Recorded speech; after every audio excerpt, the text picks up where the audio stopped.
Hello there.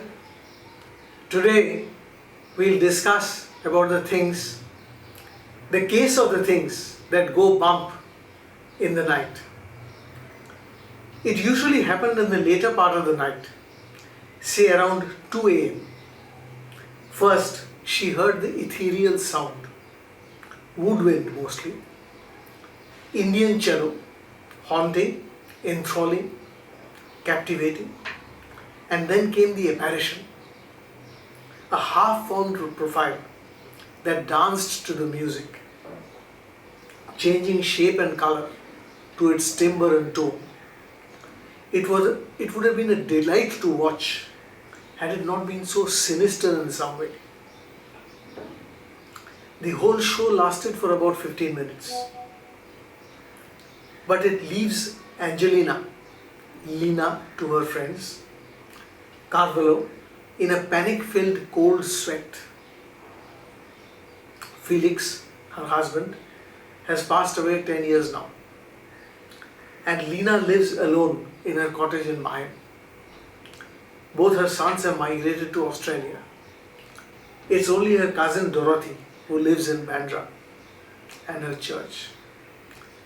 The woman who narrated her predicament to Nikki and Indu and Kalpesh that morning in their office at Goregaon was about 80-ish and visibly scared. She was down on the heels, obviously subsisting on the largest of her sons. And like all poor people, she was mortally afraid of going to the police. She had discussed this with her two sons. They had dismissed her story right away as a figment of her imagination. Angelina Carvalho had spoken about this with her parish priest as well. She was a devout Catholic and a regular churchgoer, but he had laughed her off. She had seen the reporting of the case of the missing chess pieces on her TV, and there she was. Nikki, Indu and Kalpesh exchanged glances. These nightly apparitions were obviously malicious efforts made to frighten her, intimidate the old lady. Intimidate her into what? Obviously, to make her believe that her house was haunted and to make her leave, to make her move out. Mrs. Carvalho lived in a group of cottages surrounded by swanky high-rises. Yes, her locality was a part of a Gauthan, so the possibility of any builder playing mischief was practically absent. The breakthrough came when she was going through her story a second time. She came across her sister Dorothy Villegas, who lived in Bandra. It just so happened that Indu and Kalpesh had a classmate in grad school called Ricky from Bandra, a good-for-nothing chap, whose name they remembered was Villegas. Ricky later dropped out from college and began hanging out with some bad guys, real bad guys.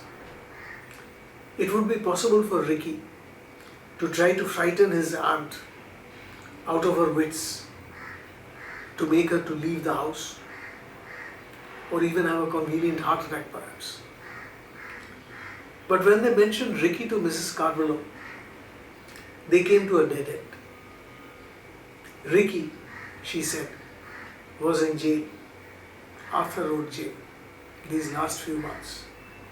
His last visits were for short durations. But this time, Miss Carvalho said that he was in for a long time.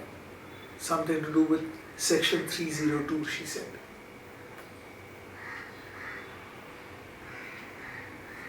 The three of them discussed the case at length after Mrs. Carvalho left. It didn't make sense. The apparitions she described, if indeed it was man-made, had to be pretty sophisticated and expensive, with the use of advanced electronics, drones, holography. A couple of days passed. Then Miss Carvalho dropped into their office again. This time Nikki was alone in the office. Indu and Kalpesh were out on some assignment. Nikki made some tea and together they settled into the sofa in the corner for a chat. Soon Miss Carvalho started talking of her sons and their families. Her daughters-in-law were all right, though one was an Anglican and the other, even worse, a Hindu. But her grandchildren, two little boys from one, and a boy and a girl from the other. Oh, angels! How her heart ached when she thought of them, how she missed them. And then abruptly, she dissolved into tears. Her frail frame was racked with sobs. She pleaded, Nikki, my dear girl, won't you tell my Gabby and Noel that you have investigated the matter thoroughly and found that my house is really haunted? The only way out is for them to come and get me and for me to live with them. With them, not in that horrible old age home in Parla that is haunted even more, with those old hags going there just to die. Won't you, my dear girl? Won't you? Tears streamed down her face.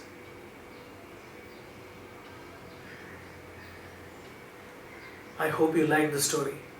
Please share it with your friends and don't forget to let me have your feedback before you go. Thank you for spending your time with me. Goodbye.